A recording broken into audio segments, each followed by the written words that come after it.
Very good evening to everyone. Welcome back to the session. I know it has not been very easy.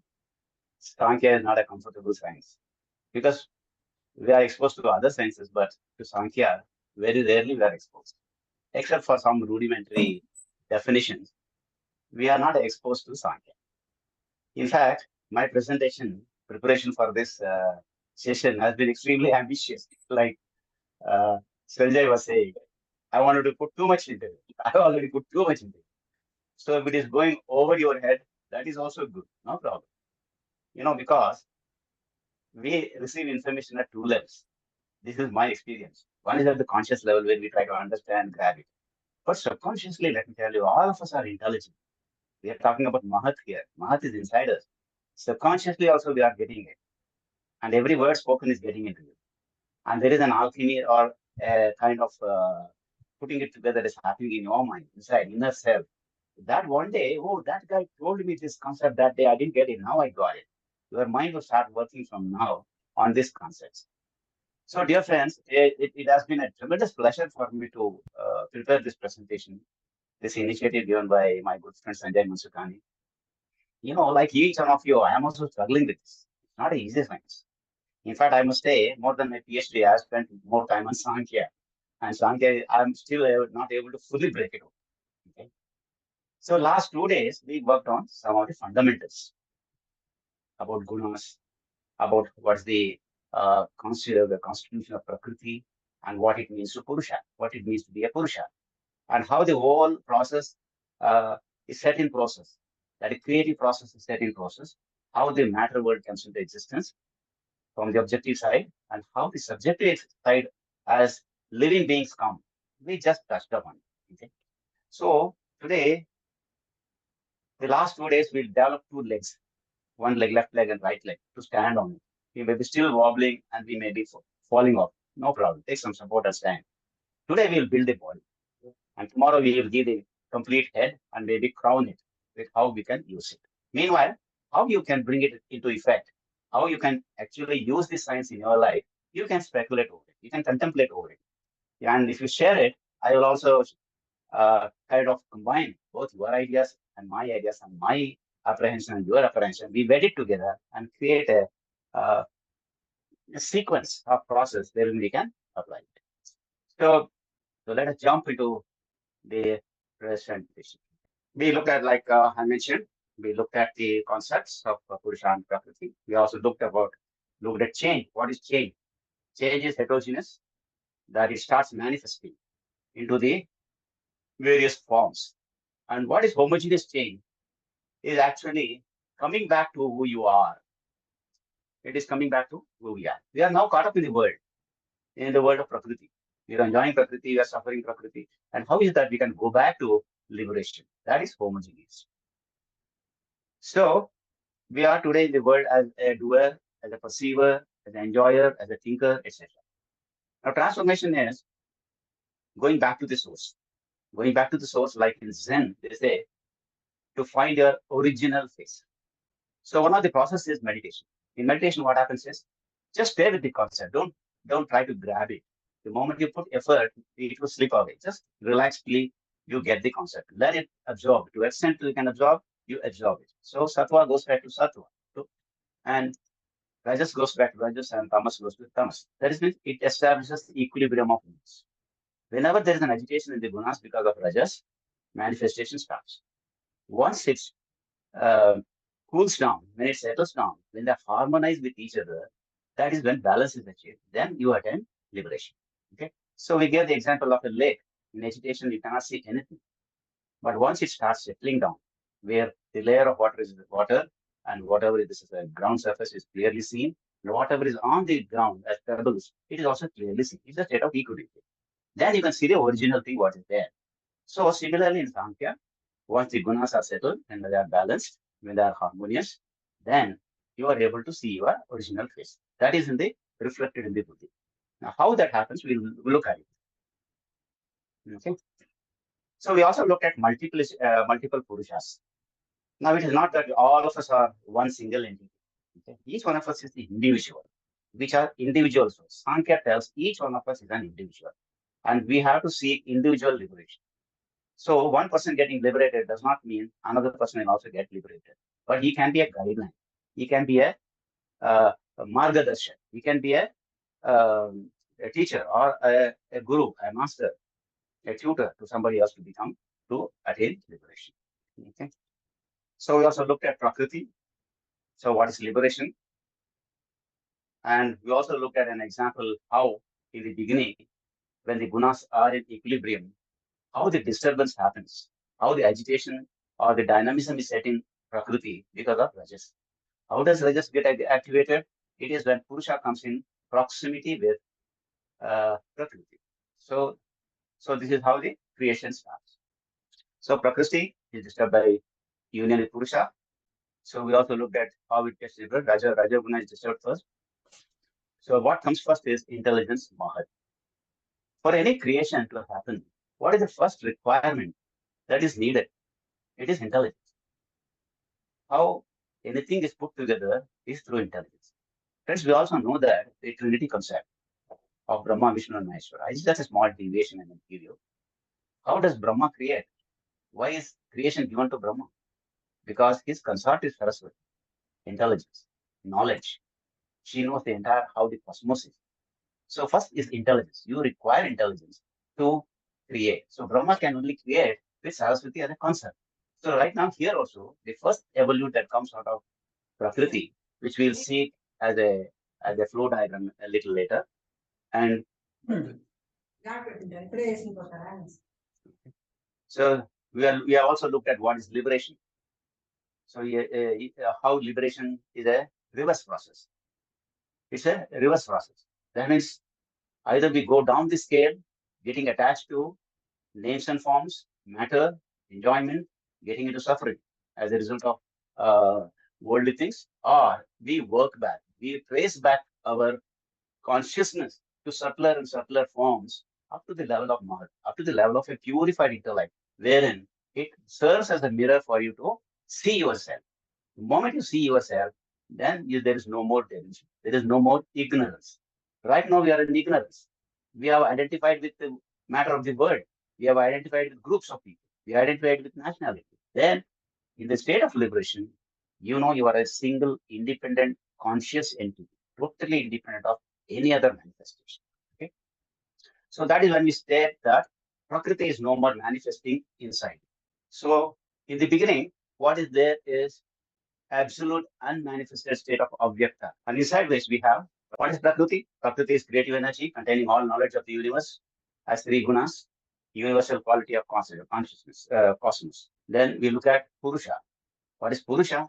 Purusha is pure consciousness. So this can also be kind of compared to the principle of Shiva and Shakti. Okay. Shiva and Shakti cannot create independently. Shakti by herself, she cannot bring anything into manifestation, nor can Shiva. I'm just diverting a little so that you become more comfortable with whatever concepts she might have heard earlier. So, in the light of Shiva, Shakti bonds with Shiva and loses balance or stability, leading to varieties of change. So, what here happens is two independent entities in equilibrium with themselves, which are potential to create, initiate creation. When they're isolated, there is no manifestation. There is no creation of the world. But when they combine together, then the creation starts. So Samkhya tells when Purusha gets in proximity to Prakriti, the Rajoguna in Prakriti gets agitated. That means it gets energized. It starts moving. Basically, the quality of Rajas is energy. And without energy, no manifestation can come about. So the first thing that happens, it gets initiated here, Rajas gets into action. And it disturbs Sattva and Tamas. So we are looking at this same thing here. The first evolute that comes out of Prakriti and Purusha is Mahat. What is Mahat? This is the first stage. When Purusha gets into proximity with Prakriti, the first evolute that comes out, produced from Prakriti, is Mahat, or the great intelligence. It's all called as great intelligence, or universal intelligence in Akad. This is the first stage of creation. So what is it? Mahat is supreme intelligence that shows the blueprint for all manifestation. Like I said, it is a great compilation of intelligence about creation, about anything and everything that we have seen manifested. So it contains the blueprint. Just like when you want to build a building, The entire blueprint has to be there with you. How it has to be put together. What are the constituent materials? How the process has to be done. Everything is there in Mahat. It organizes chaotic matter. Now, intelligence means putting everything into a certain process which facilitates creation. It is there in every part of our life. Anything that is lying here and there, we try to bring it according to a plan and we normalize in our life. It becomes part of our life. So it organizes chaotic matter and it contains all the laws of nature. Laws of nature, which man today is, you know, as the explores knowledge, he is discovering new and new things. So what is the next one? Next is the most important thing here is intelligence in itself cannot create. You may have a library of books which contains all the knowledge of the universe, but itself cannot create. To create varied manifestations, each of the created entities must have their own identity, which separates from one another. Means intelligence or whatever is the intelligence, it has to be given a shape in the form of ahankar, an identity. This is where ahankar comes. So let me repeat. Intelligence can give rise to transpose an agent. It has to become an agent. Without ahankar, buddhi remains inert. It cannot express itself. There has to be a subjective kind of experience given to intelligence so that it can manifest further. And also, what does it mean? You may look at everything in the universe. Each one has an identity. That is how it gets expressed. Ahankar is identity. So it's the feeling of I-ness, feeling of self, identification with objects of perception. A little more light on ahankar. See, no tree looks alike. A mango tree and another mango tree both have the same constituent. The species is the same, but they are different. That means each and every object that is manifested in the world has its unique identity, has its unique place in the universe. Like so, it is also similar to life forms in animals. Now, we have looked at Mahat, which is supreme gun. Next, you have Ahankar, which is the created entities. Now, this Ahankar is what is called ego in human. Mahat is reflected in individual as buddhi or wisdom. Please note that as we go down the manifestation, each and every aspect of the subtler aspect from which the gross aspects come, the subtler aspects always remain. So in Ahankar, the intelligence, what we call as buddhi, in Ahankar, Mahat is reflected as buddhi. It is like Kapila Muni says, each and every individual takes a bite of the great Mahat and he individualizes it as his own life. So each one of us is an Ahankar, individual beings, individual eyes. And the next thing is Ahankar initiates a spark or life force called prana, a vibratory power that underlies all manifestation. Prana is itself a life force. Okay, that's why we say when prana is gone, there is no ahankar, there is no expression of ahankar. So ahankar, it creates a spark of life, which is a vibratory power that underlies all. So what happens next? Through the pulsations of cosmic prana, mud or intelligence activates the gunas and blends it completely with ahankar.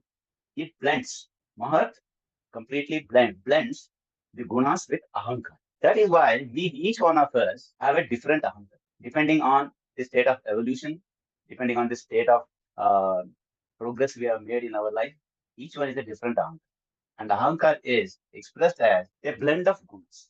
And each blend of guna is unique, like ahankar. Now you have ahankar. Ahankar means, let me repeat, everything that is manifested in the universe carries an identity, carries like a life form, carries a sense of I-ness, a kind of subjectivity or uniqueness. So no two objects are the same. Even when it comes to matter, physicists say each atom is unique. I have not verified it. I've heard it somewhere. This uniqueness or identity is there throughout the universe. And that is an expression of, and that is a means or the vehicle through which the intelligence is expressed. The subtle form of creativity is expressed. So through the kinetic force of rajas, sattva, and tamas or inert, manifest the organic and inorganic elements. Friends, both sattva, however luminous it is, however brightness it is, however it carries a subtlety in it, and whatever is the grossness of tamas is, or the characteristic of tamas to be inertia or stability, both are actually inert. They cannot create anything. Stand alone, they will stand alone for eternity until Rajas brings them together. There is an energy. Rajas gives the two elements, two gunas, that is sattva and rajas, to combine together with rajas to create the universe. What kind of universe? One is the organic universe and the inorganic universe.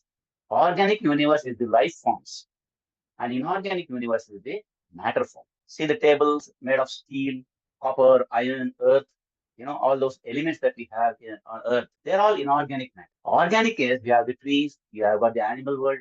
Okay, all this is organic. Now, right from this level of ahankar, there are two streams that develop. One is the sattvic stream, which is a result of rajas acting on sattva. And there is another stream which is the objective stream, which is due to the activity of rajas on tamas. So let us look at that. So it results in vivid creation and different form manifestations or life or yonis. Why it is we call it the yoni? Why I mentioned this word yoni? Because in life forms, each one gives rise to the another life form. There is a continuity. The produced further produces. I am capable of producing. So I'm like a yoni. Yoni does not necessarily mean a female aspect. Anybody who can create in succession, it is called as a yoni. You can call it as a creator. He is a manifestor. He is the crucible from which life starts. So this is where the formation of humans. So we are looking at the sattvic sattva, the universe of sense perception or organic. This is the life forms. The other stream is the tamasic of inorganic. So you can call it as subject and object. A subjective stream is sattva and objective stream is tamas. And both are brought about by the energy of rajas. You see, rajas is extremely centrally important to the entire creation. Without rajas, nothing can come into manifestation. It brings two inert aspects to create. So sattva, agitated by rajas, creates the organic universe, and tamas, agitated by rajas, creates inorganic. Now, in the sattva stream, you have the five organs of perception to perceive the world. Living beings, they interact with the world. They are not stationary. There is a complete expression of life force, of consciousness. Though the others, so they need some apparatus through which they can interact with the world. That is what are the five organs of perception. We'll come to each one of it, we'll define it, and how they interact with the tamasic aspect of the inorganic universe. How both have a synergy in meeting each one's expectation. Then you have the five organs of action. Living organisms respond to stimulus. The stimulus is obtained through the organs of perception, and the activity takes place through the five organs of action. And there is manas. Manas is the central processing unit. It collects all the collects the information and stores it, and also it reacts to it. It compiles it in a way so that it can present it to ahankar. It is like the five organs and five organs of action. The senses are like the village accountant, who collects taxes from the villages, and they give it to manas. The superintendent who is above him, which is the manas. The manas gives it to ahankar. Ahankar is the minister, and the minister gives it to mahat. That is the prime minister. So there is a stream of information that goes from bottom to top. Now from tamas side, we have the tanmatras. Friends, at this juncture, I want to mention an aspect of Samkhya. There are 16 elements, which are produced, but they in themselves are not capable of producing. See, once the organs of perception are created, they cannot create anything more. They stand alone. That's the end of their creation. It's empty there. But look at ahankar. Ahankar gives rise to the organic world. That means it produces. It is produced from mahat. Again, it produces. So there is another thing called as produced and producer. And produced, they cannot produce the effect. The effect cannot create more effect. There is something which is caused by another cause and which ends in an effect. Effect cannot create themselves, but cause can come from an earlier cause. So Prakriti, if you take, Prakriti is not caused by anything, but it creates. It is a producer. It is not produced, but it is a producer. And Purusha is not a producer, nor the producer. So this is the distinction that we should catch it here. So among the 16, you have the five organs of perception, which is pure effects, and the five organs of action is also an effect. Mind is also an effect. And the other thing is in the tamasic line, that is the Panchabhutas. We'll come to Panchabhutas. So totally put together, 16 are produced. They are effects. They are the end result. And 7 are produced and produces. That is the Tanmatras, Ahankar, and Mahat. Because they not only they are not they are produced by a previous one, they are also produced. Okay. So what are these Tanmatras? The Tanmatras, and then we have Panchabhutas under the Tamasic. I hope I'm clear. Hmm. Let me repeat. From Mahat, intelligence. Intelligence needs identity to collect all this and bring it into manifestation. That is where the I-ness comes, where the entire individual aspect of the universe comes. Okay. And from Ahankar, there are two streams. One is the organic stream where we have life forms, and the inorganic stream where we have matter, stream of matter and non-matter or life forms. So under organic evolution, we have the 5 organs of perception, 5 organs of action, and manas. And under Thomas, we have the Panchabhutas and Tanmatras. If you see the Tanmatras actually create the Panchabhutas. Okay, I hope I'm clear up to this point. Is there any doubt? Anybody wants any clarification? No, it's clear. Okay, but I'm not sure what tanmatras are because I am hearing it for the first time. You will explain it. Okay. Yeah. Thank you. Thank you very much. So, what are the 5 organs of perception? You have the ears, the skin, eye, tongue, and nose. You fairly know what this sense. Okay, the ear experiences sound, the skin touch, the eyes vision, then tongue taste, and nose smell. So corresponding organs of action, you have mouth for speaking, then you have arms for touching and carrying out activities, legs for locomotion or movement, excretory and reproduction. Okay. Now we come to tanmatras. Now actually the intricate aspect of creation about tanmatras. See, the organs of perception, they are instruments, like a telescope or a microscope or a stethoscope. They are only instruments of action, instruments of perception. But the power to experience the perception, the power to perceive is given by the tanmatras. Without the power of sound, without the power of tanmatra sound, ears will not be able to experience sound. It is the tanmatra of sound which gives the ability for the ear to experience sound. But again, if you see, the organs of perception only receive these tanmatras, and this reception itself would not be possible if not the power is given by the tanmatras. And it is interpreted in the mind. Okay. But actually, the seeing or hearing happens in the mind. Okay. So the organs of perception, they are only a medium through which the tanmatras are transferred to the mind for interpretation. And when a sense is received from the world, it reaches the mind organizes it kind of categorizes it, it systematizes it, it conditions it, and presents it to Ahankar. And Ahankar reacts to it and gives it to Buddhi. Okay? Now, the Pancha Mahabhutas. What are the Pancha Mahabhutas? Akash, Vayu, Agni, Apaha, that is liquids, and Prithvi. Friends, Tanmatras cannot be seen. It can be only experienced through the effect. You cannot see light, but light can facilitate seeing of an object. But light itself cannot be seen. Anybody who has studied physics will know that you cannot see light, but the phenomenon when light falls on an object, that reflection of light is received through the eyes and and it is interpreted in the mind, but you cannot see light.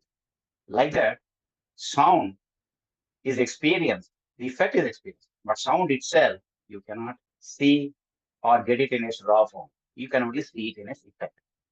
Okay? I want to tell you something. In the Big Bang theory, physics assumes that space is existing, and inside space, Big Bang happened. But who created space? That is answered by in Samkhya. Samkhya says from the tanmatra of sound comes Akash or emptiness. It's also called void. It's also called the black hole. It's space. So we take it for granted space is existing. Space always existed and everything happened inside it. But Sankhya tells it happened through sound. This is one of the fascinating things I discovered, in Sankhya. Sankhya is the one this science, as well I have experienced, I have learned. which explains the formation of space, which physics does not explain. Also, if you go back to our Vedas, this little digression, the primordial sound, the first thing that was heard in the universe, which ultimately led to the creation of the universe, is the primordial sound. We call it Om by everything. Okay, that's different. But what is important here is it mentions sound. From sound, everything came. It came. So from sound, you get Akash. But how this actually happens, maybe we will have to explore. We have to stretch our imagination to an extent. We can come up with a viable model to explain that. But how easy it is going to be, how difficult it is going to be, each individual's learning can only tell you. So from the touch, from the tanmatra of touch, creates vayu, air, the movement of air, gases. That comes through the tanmatra of touch. But nowhere it is explained how touch created air. But somewhere there is a reference to sound creating akash. But there is no reference to say how touch created air. And from the tanmatra of vision or form comes agni or light. And from the tanmatra of taste comes apaha, a formless matter or liquid or fluids. So you see in the world, we have this. Space is existing. Entire Panchabhutas down Akash exist in Akash. So from taste came water, from smell came earth. One unique observation you will find this here is Akash is the most subtle. You can't see it, you can only experience it. There's no proper comprehension. You cannot comprehend it. The most subtle. The next subtle is air, and the next subtle thing is Agni. The next subtle thing, next subtle is Apaha. Next is Prithvi. Prithvi is the grossest. So from bottom up, it becomes more subtle, and top down, it becomes more gross. So it is through the tanmatras, the panchabhutas are created. And you see, friends, each one of us, any matter around, including our body, is composed of this panchamahabhutas. Okay, it's a kind of classification. It's a kind of generalization based on the tattvas or the properties into five. You can further divide it. Physics may have a different view of it, but the central essence remains the same. So we have a gross body made up of earth. It contains the elements which comes from earth. We consume food which comes from earth.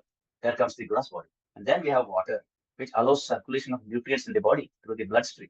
So you look at life forms, all these are there. Then you could look at Agni. There is Agni in every part of the body. Once you die, your body becomes cold. The expression of life, like circulation or matter put in a certain form. Agni also performs in our body. There is burning of glucose in every cell of the body. Create that warmth. Agni is fire. Agni is energy. That is what gives energy. And then Vayu. Vayu which carries prana. How there is a link between the outside world and the inner. How we take in oxygen. Oxygen is essential to create Agni in our body. Oxidation. Not only it creates life, it also creates extinction of life through oxidation. And Akash. No, our entire body is not solid.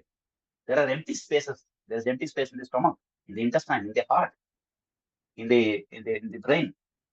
So everything if you see, our body is an assemblage of Panchabhuta in a particular order, in a particular percentage.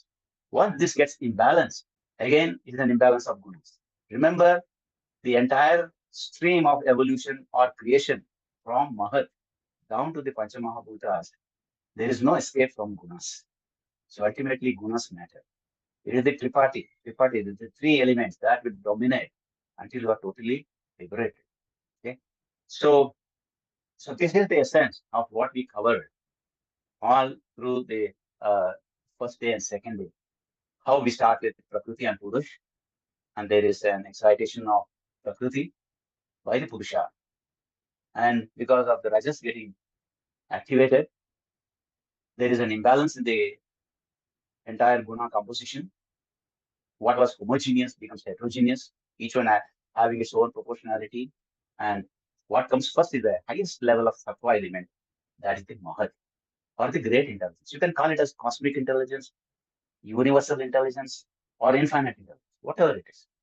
Now, it just contains the blueprint of the universe. It contains the very essence the ideas, the laws based on which the universe can be created. But Mahat itself cannot create. It is like the program running in a computer. It can run by itself, but it will not manifest unless there is a manifester who works on that as an identity. And that identity created out of Mahat is Ahankar.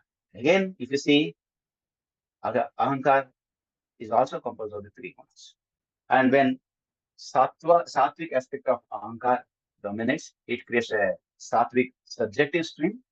And when tamas dominates through Rajas is the common energy that fires both these gunas. You get the objective stream, that is the matter stream. Again, the subjective stream of sattva is get further divides into organs of perception and organs of action, and the manas, the compiler, the compiling agency. In Yoga Sutras, manas is also called as an organ. So this is the sattvic state, the life forms. All animals, human beings, plant, everything has this, the life form. And especially animal form, it is more specific to animal forms, okay? Though trees don't have locomotory ability, but they may have perception, okay? They may sense something. Okay? And the matter stream, the most important aspect we covered under the matter stream is the tanmatras.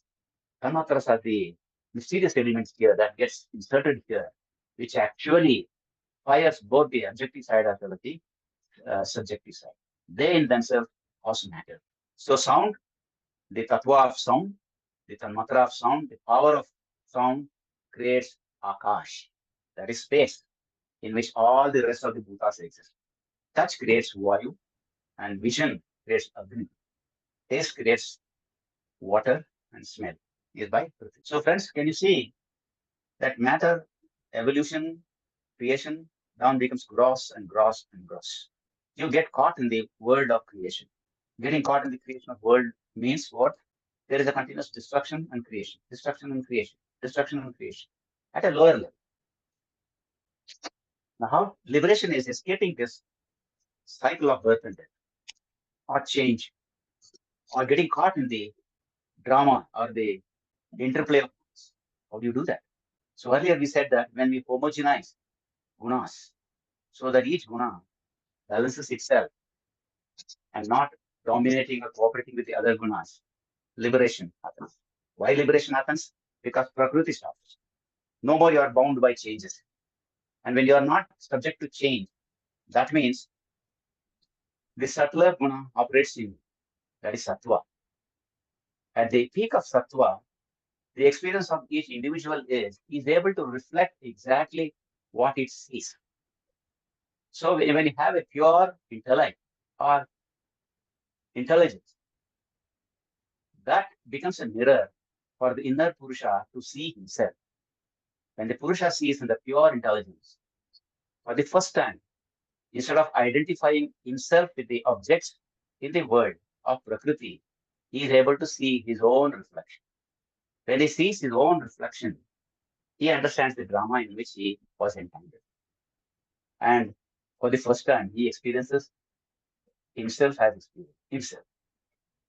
Again, friends, the entire life force is there until the end of the last step of creation.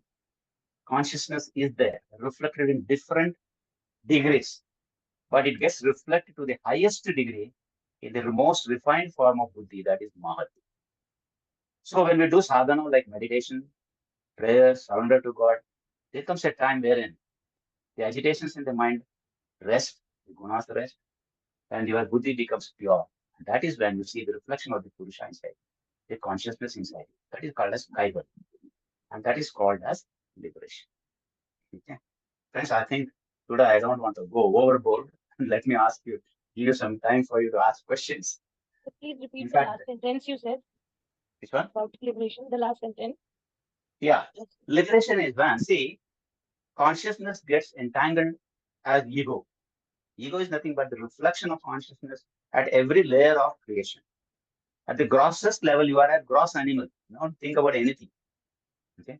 And as you move from grossness to subtlety, that is, you move from a level of tamas to a sattva guna or more subtler levels. What happens is your buddhi becomes pure. It is uncontaminated. And the quality of buddhi is to reflect what you see, what is presented to a pure buddhi, it reflects the same thing. It does not contaminate it. If you have a clear white crystal and place an object in front of it, the exact color of the object gets reflected in the crystal. That means the object can see itself as itself. So at the level of buddhi, it happens when you refine your qualities of guna, and when sattva dominates, you are in the mahat region, when your intelligence is pure. The consciousness which was misidentifying itself with the various Ph.D. process, creative objects of body, mind, intellect, everything, it sees itself as a reflection. When it sees itself as a clear reflection, then it goes beyond its ignorance. That means it knows itself. All the other time, it was thinking it was something else. That is ignorance. Once it is able to see itself in its original form as consciousness itself, then that is called as liberation. We are not at liberated, but we are theorizing it. We are trying to grab it through words. What could be liberation? So once we go beyond the understanding of the word, when we actually do sadhana, then that becomes an experience.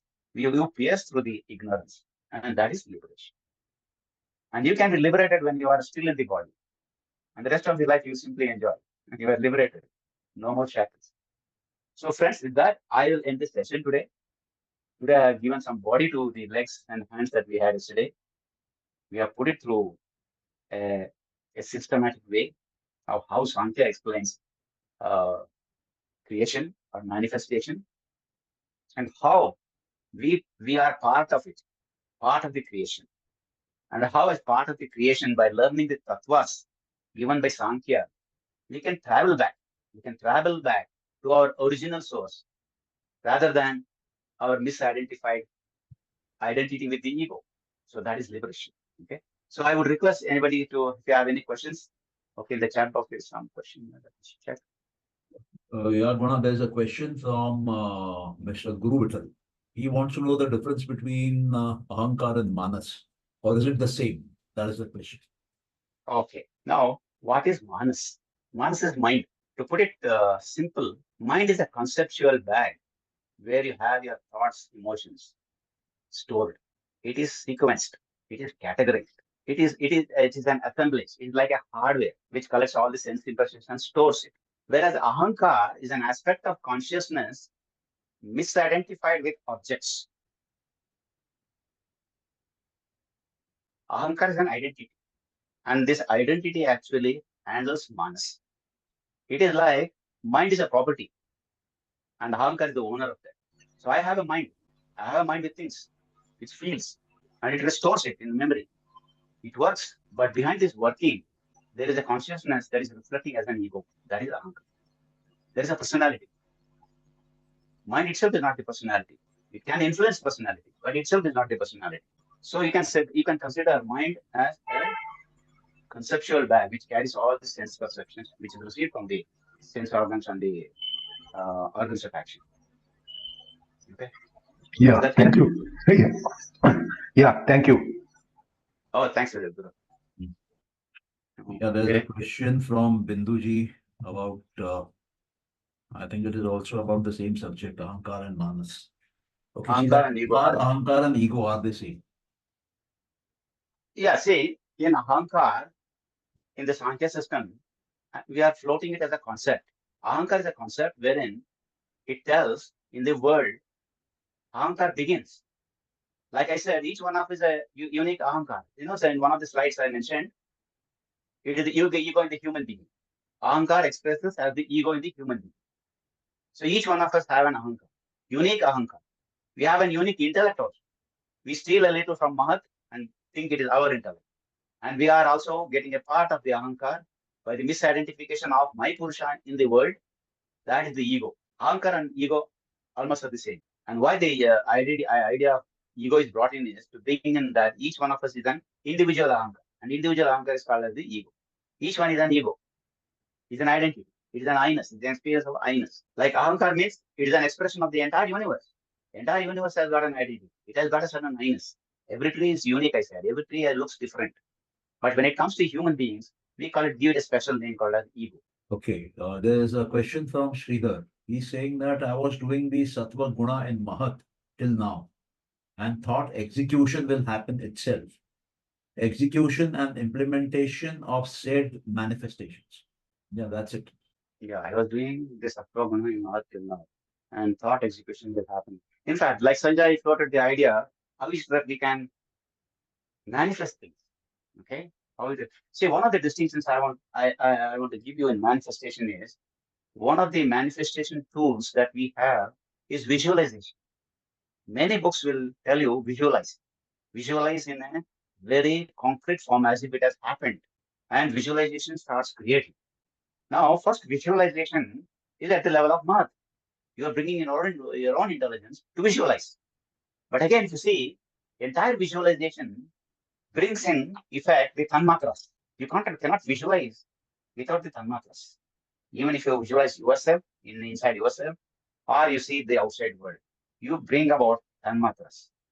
And we also know from Samkhya, the material manifestation is through tanmatras. So what happens is the subjective experience of tanmatras and the objective experience of or the objective manifestation of the tanmatras happen outside in the world. Now, if you read some of the technology given by Anthony Robbins, he says that the moment you visualize you want to buy a certain car, okay, you are bringing into effect. I'm saying this. He has not said that. You are bringing in the tanmatras in its most vivid form. Then what happens is when you go outside in the world, your inner intelligence, Mahal, is looking for a similar input from the outside world, which will help you to manifest this, what you visualized. It is called as reticular activation. He says, whatever you experience, want to happen in life, suddenly you will see things that will help you manifest in your life. A new friend you will identify, a new path of work you will identify. You will identify a new way of working on it. It is again the process of involving the tanmatras, using the organs of perception, organs of locomotion, and presenting it, and you bring about the change, the kind of change that is needed in your identity. And again, the changes that you bring into the identity brings changes in the intellect. The intellect, again, it is like a snowballing effect. Then your intellect opens up, it becomes purified. So most millionaires, billionaires, they have a very clear intellect. They will not be driven by fear because there's tremendous clarity. I can do it. I will do it. And it happens. So Sankhya, in a way, if you explore it deeply, the 24 tattvas, or the 25 including Prakriti or Purusha, you can evolve your methods. Or you will see when you read other literatures, you can imbibe that in your life.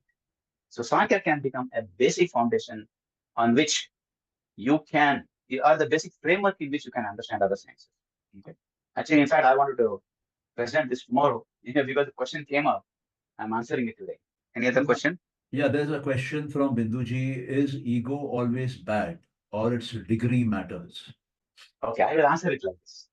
Yeah, I will answer it in two streams.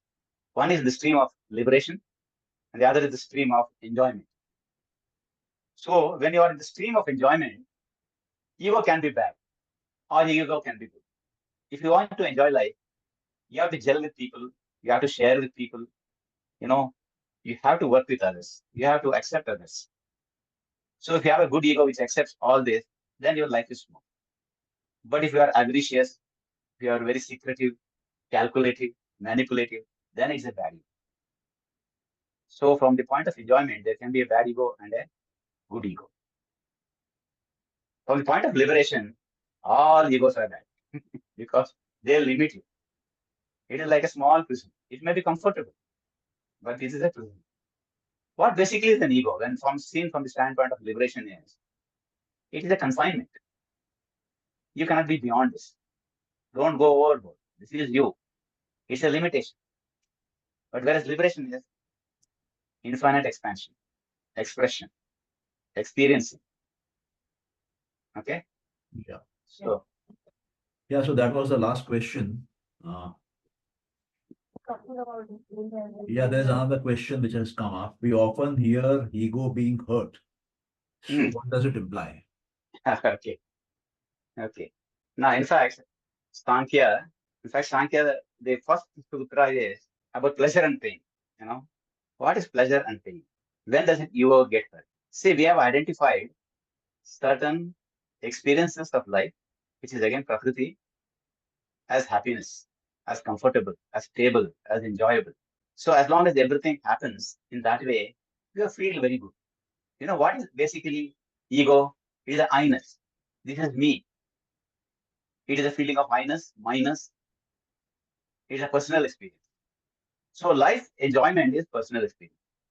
But anything that goes contrary to it, you experience as if your ego is getting, what do you say, attacked. That is, your I-ness is getting attacked.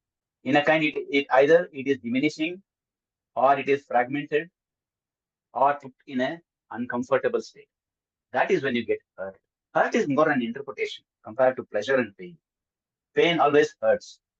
Pleasure always makes you happy. So the experiencer of this two is the ego. The data is given by the mind, but ultimately the experiencer is the ego. That is why you experience hurt. Yeah, so that was the last question. If there is Can I no ask other one question, thing? yeah. What do we call ego in Hindi? What do you call? What do we call ego in Hindi? Ego. Yeah. Ego in Hindi is aham. Aham only. Okay. Aham only. Aham is actually a Sanskrit word which India has also adopted. Aham. Okay. It is a sense of mine. Yes. And what you were talking about visualization by billionaires and billionaires, that they don't have any fear and then they can see it happening. So that is only for the material world that visualization is taking place. It can happen for you. No, you can. Yeah. See, yeah, in fact, you have to stop your visualization. Again, visualization is a sense perception. It is a Prakriti matter. Okay. It is part of Prakriti. If you want to manifest, you have to go along Prakriti. If you want to liberate yourself, you have to go upstream. Guna, can I add to what you said? Yeah, please. Okay. You see, there are 5 states of existence. One is at the bottommost level is where the Prakriti is tamasic. The second higher level is where the Prakriti is rajasic. The third higher level is where the Prakriti is sattvic. The fourth higher level is where Prakriti is in equilibrium, which is the Mool Prakriti, the foundation of the creative Prakriti. And the fifth higher state of existence is the Purusha, where there is no Prakriti. Purusha is out of Prakriti. Now, what happens is, as you move up, you gain more and more control over the gunas. You start controlling Prakriti. And when a yogi, say for instance, reaches the Buddhi stage or the even higher Mahat stage, he is able to make Prakriti do whatever he wants. He is able to control the laws of nature. So that is why yogis were able to fly, walk on water, become the size of a mountain, become the size of a fly, and then all those siddhis. Now, materialism is something which is not bad. Can you live without a body? You cannot live without a body. Can you live without money? You cannot live without money. Can you live without a house? Can you live without food? Can you live without water? Can you live without air? Can you live without the sky? All these are materials. They are Panch Mahabhutas. You cannot live without them. So this is a misconception. The problem is when you're attached to the material world. So we have to be in the material world, excel in the material world, be a good person in the material world, make the world grow, make the world become sattvic, and not be attached to that world. We have to do a lot of things in the world and not become egoistic about it, not become abhimani about it, not become proud about it. So there's nothing wrong in being material. You know, Mahabharata was a war fought where the Gita was delivered. Krishna was there on the chariot. Krishna could have said, this is a material war, I will not fight. Ram could have said to Lakshmana, no, we will not go to Lanka. Why should I fight for my wife? So this is a misconception we have. Materialism is essential. So is spiritualism. That will give you power, that will give you knowledge, that will make your life happy and ananda life. And we have to be away from attachment. We have to be in vairagya. And we have to lead a life of dharma. So these are some basic things. So let us not be confused that materialism is bad. Materialism is essential for human life. If you don't have a material body, you will be a ghost. You will be stuck on this planet forever. You will not be able to transmigrate into another body. So Samkhya will tell you all these concepts once you do a self-study. This is just an introduction, and you have to be very clear about what we are trying to tell you here. We are not giving you religion. We are giving you spirituality. Spirituality is all about the infiniteness in you, which you're not aware of. You are aware about your body and mind. Body is limited and finite. World is limited and finite. Matter is limited and finite. But the mind can move from the finite to the infinite. And the spirit is the infinite. So we have a spirit, definitely. So there is something in us which is infinite in knowledge, infinite in power, infinite in time. The spirit does not die. So we have to realize that infiniteness. That is spirituality. So once when you find that you have a source of infinite power inside you, you become infinitely powerful in the world outside. Once you have access to the infinite knowledge inside you, you can do magical transformations in the world outside. Once you know that you cannot die, you have an infinite life, there is no fear. When there is no fear, then the spiritual life becomes easy to live. So there is nothing wrong about materialism. Materialism is essential in life. Yeah, I just wanted to place the correct viewpoint. You see, here we are trying to develop millionaires and billionaires for the country. We are a group of people in this country. We worship goddess Lakshmi. Why are you worshipping her? Krishna was a king, Ram was a king, Raja Janak was a king. And they were avatars, they were Maharishis. So when Maharishis can be kings, why can't you and I be kings? If poverty has to be removed, if suffering has to be removed, money also is necessary. Don't think you can remove suffering without money. And desires are also necessary. If somebody tells you don't have desires, you must ask him, how were you born? We ought to have desires. We ought to have money. We ought to follow certain dharma. And we ought to receive moksha, because moksha is the domain where you reach the infiniteness in you, where you reach the ultimate state of existence. And that is why we are taking so much of pain and effort in sharing this knowledge with you, so that you get transformed. You are able to touch the infiniteness in you, see it, realize it, experience it, and see the magic and miracles which happen in your life. We are ignorant about who we are. We think we are our name. We think we are our body. We think we are our mind. And we do not believe in the spirit, because the Americans don't believe in it. We are the biggest fools on the planet. We use the word expire. Expire means somebody's spirit has gone out. Inspire means somebody's spirit has been put in. So we are working here to put your spirits back into you and tell you, you have a spirit. You have infiniteness in you. Feel it, touch it, experience it, and do magic outside. Otherwise, what is the point of doing these exercises? It is not about materialism. It is about realizing who you truly are and becoming that. I think what I have said makes sense to all of you. If it is not making sense to anybody, please ask. Yes, sir. I got something about your. No, you must get everything. Why should you be limited in getting something? That Yeah, limitedness is what we are fighting. yes, sir. Yeah. So the purpose is very clear. Purpose. What is your purpose in life? To live a balanced life, both material as well as spiritual. Why do you want to live a balanced life? Why don't you want to live an absolute life? Absolutely materialistic, be the richest person on the planet and be an avatar. Who's stopping you? Your own mind. Why can't you be the best Veena player in the world? Why can't you be the best footballer in the world? Why can't you be the best scientist in the world? What is stopping you? Your mind. And we are training you how to liberate that mind which is trapped, how to make it free, how to give it mukti, how to achieve moksha. Moksha is the birthright of every person born in India, whether he be a Hindu, whether he is a Jain, whether he is a Buddhist, whether he is a Sikh. It is part of Purusharth. So India has a lot of moksha shastra. Yoga is a moksha shastra. Yoga darshan. Samkhya is a moksha shastra. Vedanta darshan is a moksha shastra. Gita is not a Vedanta darshan. Gita is a dharma darshan, a dharma shastra, where it is a conversation between two people. So we have to understand. Nyaya is a darshan shastra. Buddhism is a darshan shastra. Charvak is a darshan shastra. Jainism is a darshan shastra. Guru Granth Sahib is a darshan shastra. They take you from darkness to light. Gu means dark, Ru means light, soul. A guru is a person who is supposed to take you from tamas to moksha. We are from that land. No other country in the world has the concept of a guru. We have that concept. of reaching the infiniteness in us. That is why here's Samkhya, he says you have the Purusha, you have the Mool Prakriti, and then from there the Mahat, the Buddhi, the Ahankar, you appear. And from there the Jnanendriyas, Karmendriyas appear. From there the Manas appears. From there the Tanmatras appear. From there the Panchmahabhutas appear. What you are seeing outside is not coming from outside. It is coming from inside you. That is the science which Dr. Guna spoke about.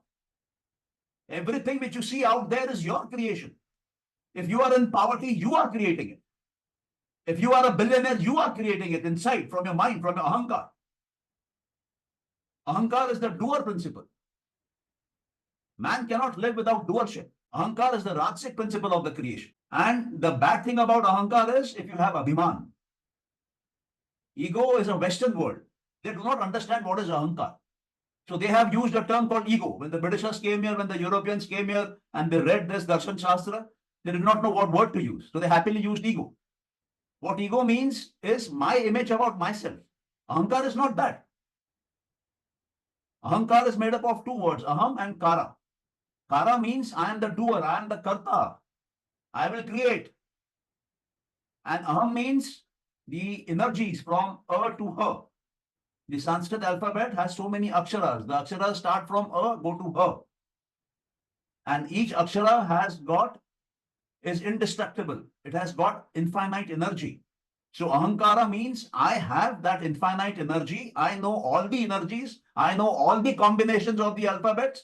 I can play with mantras. I can play with tantras. I can play with yantras. I am the doer and I will play with the gunas and create what I want to create through my tanmatras. And tanmatras mean, tan means body, matra means energy. My body will create my energy through which I will create my space, my air, my energy, my water, and my land. I will create my solid, liquid, gas, energy, and space with my own body's power. That is what the human beings are. We are not like animals. We can become gods ourselves if we want to. That is what the science is all about. When you achieve moksha, when you reach the Purusha, Purusha is that entity which is formless. So it is formless Brahman. You can understand it that way. And he is changeless. He is unborn. He does not die. He is permanent. He has no gunas. He is outside Prakriti. That means he is beyond space and time. And he controls Prakriti. So that is divinity, absolute divinity. And that is what you are. That you realize when you reach the state of liberation. Liberation from what? Body, mind, and all the limitations which you are carrying in your head. You think you are a name. I think I am Sanjay Mansukhan because my father told it to me when I was 2 years old. So I became limited right from day one. They put a stamp on me. And I'm carrying that stamp till my death. My Aadhaar card gives my identity. My PAN card gives my identity. My passport gives my identity. I am a number and a photo in government records. That limitation has to be broken using the mind, using these shastras, so that you realize who you truly are, the ultimate, the highest form of evolution in this creation. And that is what we want to do in India. That is why we say we want to create 34,000 billionaires and show the world what we are made of. With limited minds, nothing will happen. Only when you are willing to be open in your minds, you will get true knowledge. You will get the truth of this existence. Or else you will be lost in words. Words limit you. Thoughts limit you. Break free from words and thoughts. Break free from the mind. Experience a world beyond the mind. That is the Purusha. That is the spirit. That is liberation. That is moksha. That is mukti. That is kevalya. That is nirvana. That is what all the religions of this land teach. Whether they believe in God or they don't believe in God. They teach the same philosophy, essentially. So it is not about materialism. It is much more beyond that. You are a combination today of body, mind, and spirit. Without the body, the mind will disappear, the spirit will disappear. Without the spirit, the mind and body will disappear. Without the mind, again, the body will be of no use. You will be in coma. So please understand, all three are needed. For existence to be there, you need sattva, rajas, and tamas, all three together. I'm sorry I lost my cool because we tend to carry a different thought process altogether. We must understand who we are. Or else you'll have to come here again and again to understand. This is a school which will not pass you. It will bring you back. So if you want to pass it and go away gloriously, then learn about moksha, practice techniques and methods, whatever suits you, and go for it. Liberate yourself. I will get nothing out of your liberation. We will get nothing out of your liberation. But at least do it for yourself. It is very sad, you know. Moksha is not taught in this country. Biggest of gurus, they will not talk about moksha. They will talk about asana, they will talk about pranayam, they will talk about kundalini, they will talk about 100 topics under the sun. They will make hundreds of videos per year, but they will not teach you how to break the ultimate barrier. So we have to get serious about this and go after it. Guna seems to have got angry with me because he has left this meeting, but it is very, very important. Please understand what knowledge is being shared with you. It is invaluable knowledge. You might not get it again. So please make the best use of it, ask the right questions, and free yourself. Get the ultimate freedom. Freedom of expression is no freedom. Freedom to vote is no freedom. Freedom to have a religion of your choice is no freedom. Freedom to marry is no freedom. Right to education is no freedom, no right. Right to moksha is the ultimate right. Liberate. Get out of this body. Get out of all the limitation which you're carrying in your head. Become the ultimate. And then see how the world looks. You'll be pleasantly surprised. There will be miracles happening in your life on a daily basis because you have broken the barriers. And it is simple, let me tell you. It is a science. It can be done step by step. It is a sadhana. There is a process. It can be monitored. The growth can be checked. You will know what is happening. If anybody still has a question, please ask, or else we close this meeting today. So fine, thank you for being here. We want to keep on helping you because situation has become desperate. The country is suffering massively. And the knowledge is there. It is there for thousands of years. Samkhya, which is being shared with you, is 3,000 years old in India. If I tell you the story, you will be shocked. Kapil Muni is considered to be an avatar of Vishnu, and his work was lost. Can you believe that? A Darshan Shastra is lost in this country. Somebody called Ishwara Krishna wrote the Samkhya Karikas 2,100 years back.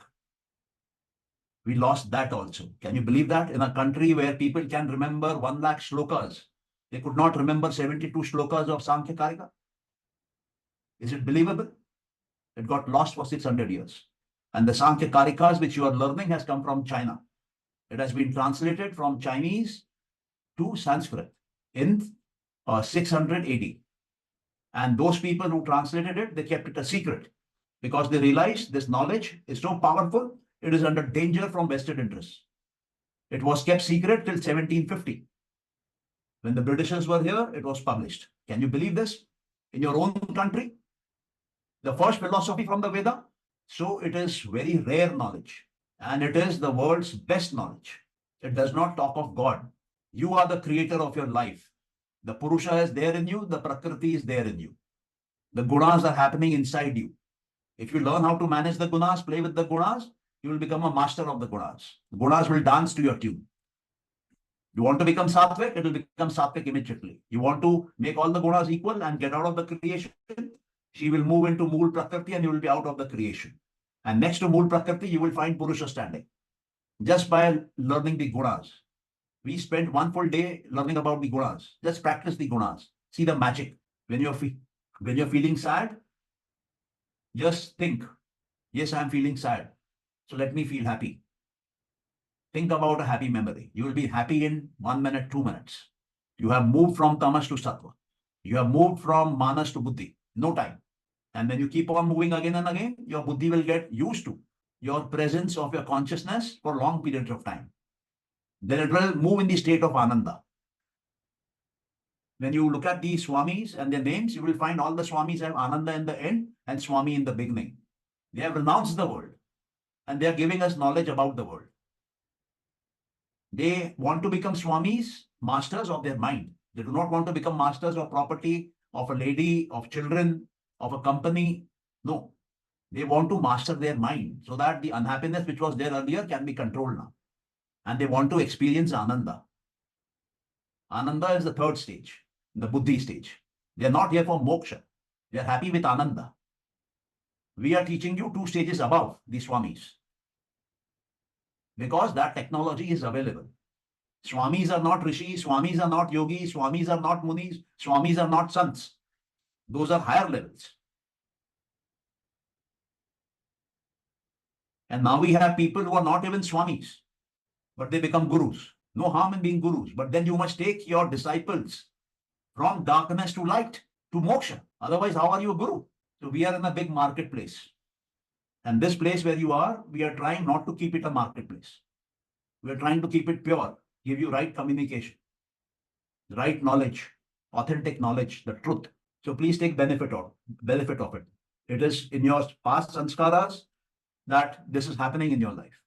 Only very few people are destined to get this knowledge. This is the rare knowledge. You are those destined people. So make the most of it. Okay. So with that, we will close. I'm sorry I got a bit emotional. There were more questions on ego than about moksha. Yeah, we are bothered about ego. So we need to be bothered about moksha. Then the magic will happen. Because moksha is the area where the spirit is. And we need to reach out to that spirit. Understand about it. The more you understand, the more you will reach there.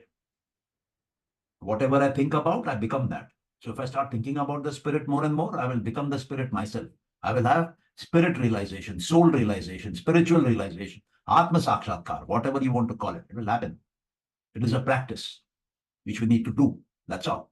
When you practice driving a cycle, you are able to drive a cycle with practice. Just by learning a theoretical book on cycling, you may study it for 5 years, nothing will happen.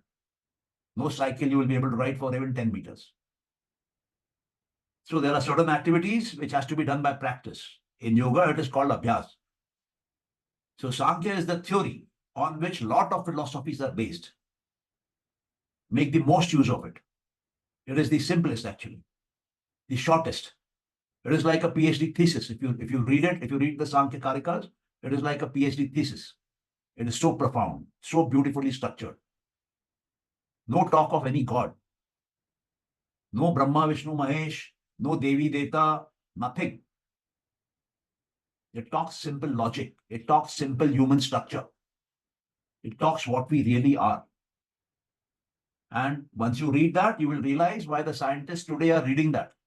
And those people who are familiar with Einstein's work will understand where did Einstein get his theories from. Einstein once asked Rabindranath Tagore, when I'm looking at the moon, I see the moon. When I turn around, is the moon still there? So this means he's talking about his Tanmatras and the Panchmahabhuta. That means he read it. And when you read his theories about light, gravity, speed of light, speed is Rajas, gravity is Tamas, then you will start realizing how he has been inspired by the three guna theory of Kapil. So it is very deep work. When you read particles which cannot be defined, it is like quantum particles, quantum waves. There are many areas where people are still not understood Samkhya. It goes above their heads. We are trying to make it simple for you, trying to explain it to you, use it. And then see the magic in your life. You may not want to have moksha, it is all right. Activate your buddhi completely. Make your buddhi 100% powerful. Acquire complete knowledge and complete power. Become omnipotent and omniscient. Acquire all siddhis. And once your mind is full of contentment, leave it, detach yourself from it, and move on to moksha. Who is stopping you? This world is for your enjoyment. Bhoga, that is the word which is often used in Samkhya Karikas. Prakriti is here for your bhoga or your moksha. You choose what you want. She will give it to you. If somebody wants here to be a millionaire, or billionaire, or trillionaire, she will give it to you. You must understand the science. If you bring it into your ahankar, ahankar will create those tanmatras will create those panchmahabhuta. If you start from the buddhi, when you start thinking about it regularly, you will have those memories. You will have those sanskaras in the buddhi. Those sanskaras will become vasanas in the ahankar. Those vasanas will become tanmatras.